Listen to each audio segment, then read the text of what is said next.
What's up, Taiwan? I'm Eric Gao with news from here in Taiwan and around the world. Starting off in Taiwan, the military released a new edition of its Civil Defense Handbook on Tuesday.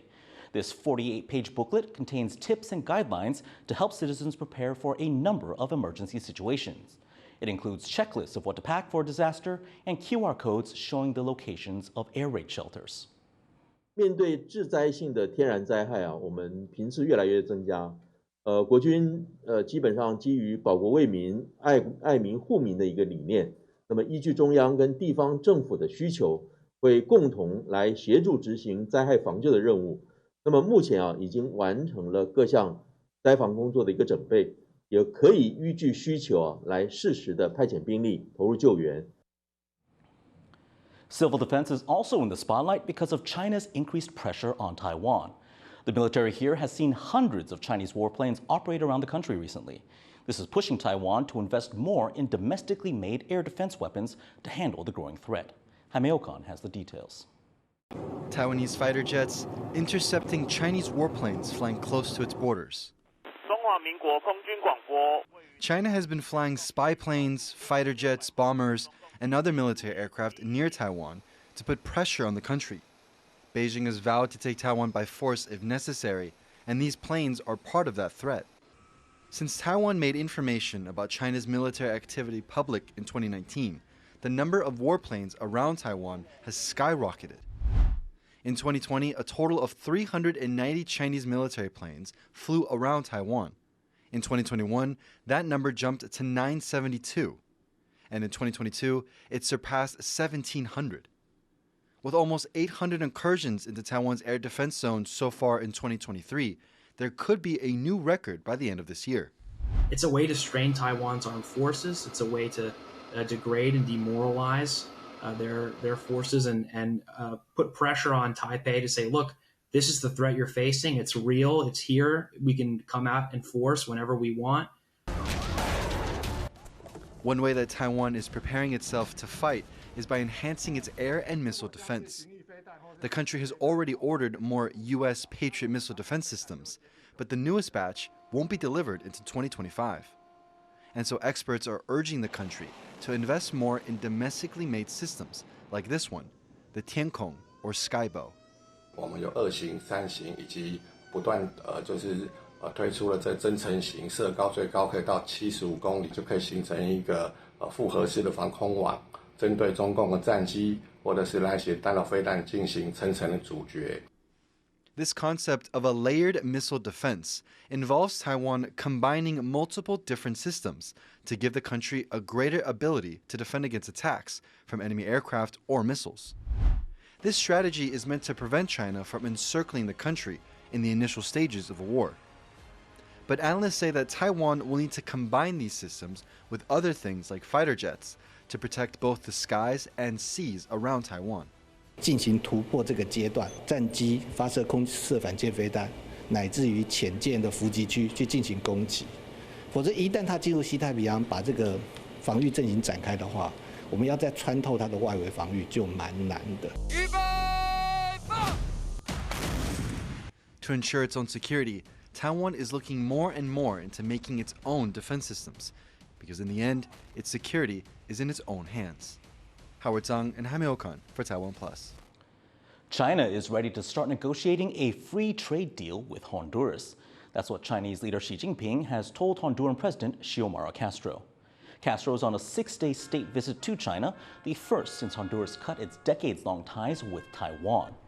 On Sunday, the country opened an embassy in Beijing. China says it has approved imports of Honduran shrimp, which bring Honduras about $100 million a year. And Beijing says it'll invest in Honduran energy and telecoms. The countries also agreed to uphold Beijing's One China principle and oppose Taiwanese independence.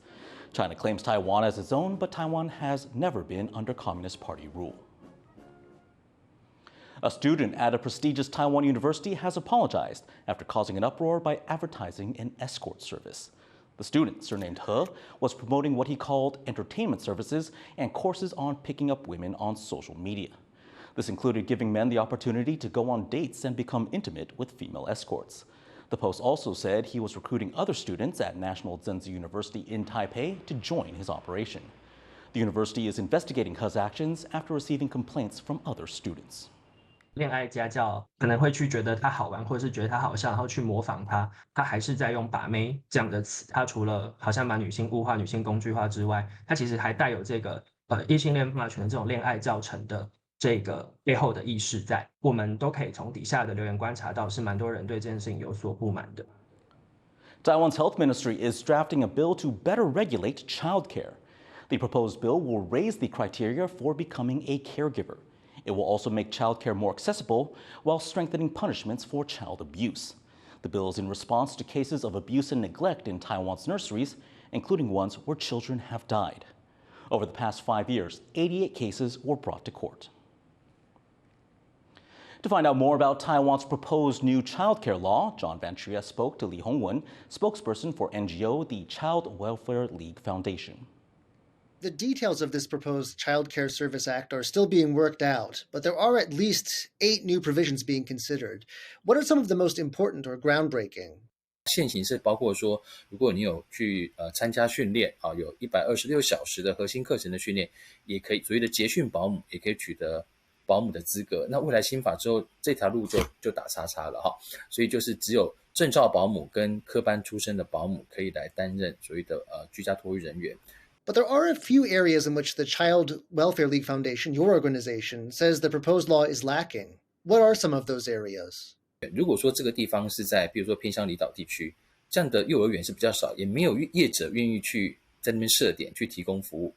那这样的情况之下，政府要扛一个最后的责任。像体罚是一个很常见的体罚是一个很常见的一种虐待的类型。但是我们这次这个草案当中，卫福部并没有把体罚这个样态放进来，他说是把它放在儿少法里面处理就好了。现在的官方版本没有的，就是有一个吹哨者保护条款。How does Taiwan's childcare system compare with that of other countries, especially its neighbors? 台湾还不够的部分就是说，譬如说，它会强化企业的托儿的责任。如果比如你的员工人数达到多少人，你就应该要去设置这样的一个企业托儿，或是托婴中心，甚至是幼儿园这个部分台湾当然目前也有，可是台湾是用鼓励的方式，但是日本政府是用义务跟责任来要求。那日本政府为了这几年，他为了解决这个所谓的代际儿童的问题他们也不断的去投资这样的一个资源。Once again, that was the Child Welfare League Foundation's Li Hongwen speaking with TaiwanPlus reporter John Van Trieste. For decades now, cancer has been the top killer in Taiwan, with lung cancer one of the most common forms. Even for people who do recover from the disease, 1/3 will see the cancer return. But a new test may offer some hope. Researchers at Zhongshan Medical University in Taichung have developed a test that needs just 1 drop of blood. They say it can predict with 85% accuracy whether a lung cancer survivor will have a recurrence. This would help patients to seek treatment early. This test is still in development, and the university says it should hit the market in 2 years. And for a closer look into the potential of these tests, our reporter Joyce Zhang spoke with Kaohsiung, the founder of precision oncology company Empiri in Houston in the USA. How revolutionary is this 1 drop of blood testing method by Zhongshan Medical University? For some, we might think of the Silicon Valley Theranos scandal, who claim to offer similar breakthrough tests. How confident are you in such a method? I think it is a great breakthrough. Sounds like they have identified 4 proteins that are unique to lung cancer cells, and that they can use that to predict whether a patient will have a recurrent tumor or not. If they said it was a single protein, I would have been very skeptical, because human cancer is very complex. But a combination of 4 markers, which they claim from the little press release that I could see, is feasible, I think. So what are the next steps to get new methods like this to cancer patients? The importance of this particular test is that they seem to be able to predict which patients will have recurrent tumor, meaning usually when the tumor comes back, it's more aggressive and more likely to metastasize. So, monitoring those patients more closely so that, you can catch them early again, I think is the real benefit of this test. High grade or metastatic lung cancer definitely is one of the top killers in cancer. Unfortunately, these products don't become available to people until it becomes commercialized, right? So when it comes from an academic laboratory, with strong data set, there'll be a lot of interest by companies, hopefully, to pick up the assay and turn it into something that can be widely available for everybody. So the new method targets lung cancer, but could we expect to see similar tools being applied to other cancers soon? Yeah, so definitely people are working on that. There are many companies working on identifying, unique biomarkers, meaning molecules that are associated with specific cell type or disease state. But, at the end of the day, I think the biggest strides in cancer care in the last half a century really came from identifying causes of cancer and preventing cancer. So, for example, smoking, right? So now the incidence of lung cancer has gone down significantly with the campaign against smoking. That was Kaohsiung Yoon, a cancer researcher, speaking with our reporter Joyce Zeng. A man in Kaohsiung is in hot water after police there say he made multiple prank calls to emergency services. They say the man dialed the 110 hotline 15 times over just 2 days. His first call was to report that there had been a fight, but he changed his story when police arrived on the scene. They brought him to the local station to chill out for a bit, but say he called the line several more times after they'd let him go. At that point, they put him under arrest. He now faces charges of disturbing public order. Police are reminding people not to call emergency numbers unless they truly need help. Summer's here in Taiwan, but if you're looking to beat the scorching heat with a cold glass of cheap, locally made Taiwan beer, there's some bad news. The country's best-selling brew is rolling out its first price hike in 20 years. The price of Taiwan beer's main products are being increased by around 1% to 2% for large-scale wholesalers and by 3% to 7% for smaller ones. The beer's manufacturer, state-owned Taiwan Tobacco and Liquor Corporation, blamed the hike on the growing cost of raw materials. But the company says the new prices will only first be felt at places like popular zhecao or stir-fry restaurants and at nightclubs. Prices at supermarkets and convenience stores will remain unchanged until August or September. Smile and the world smiles with you. But some people in Japan are having trouble after wearing a mask for so long during the pandemic. The solution? Smiling classes. Eric Tsai takes a look. There are 3 things a person needs to focus on to arrive at the perfect smile. That's according to smile coach Kawana Keiko. 口、頬、目、この順番、意識する順番も大事です。これが完璧な笑顔です。Kawano, a former trainer in business etiquette, has been holding smiling classes since 2017. She's recently seen a surge in students after Japan relaxed face mask guidelines in March. With many smiles hidden behind masks during the pandemic, those in the class felt a bit of a sting in some of the muscles they haven't used often for some time. コロナであんまり顔をしばらく動かしてなかったので、ちょっと顔のいい運動になりました。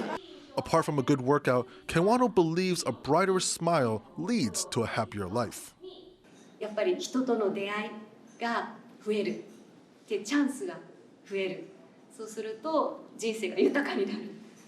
なのでハッピーになれる。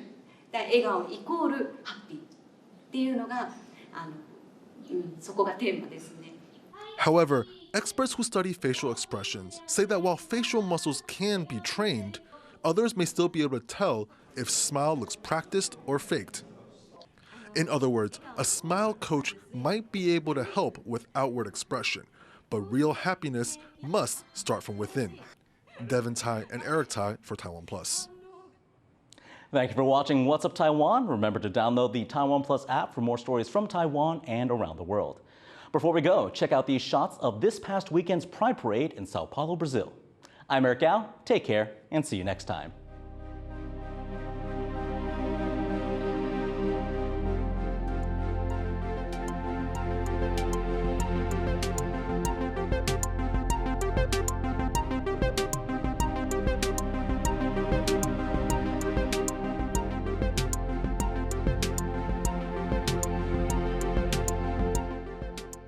Thank you for watching Taiwan Plus. For more stories about virtual reality and more, download the Taiwan Plus app.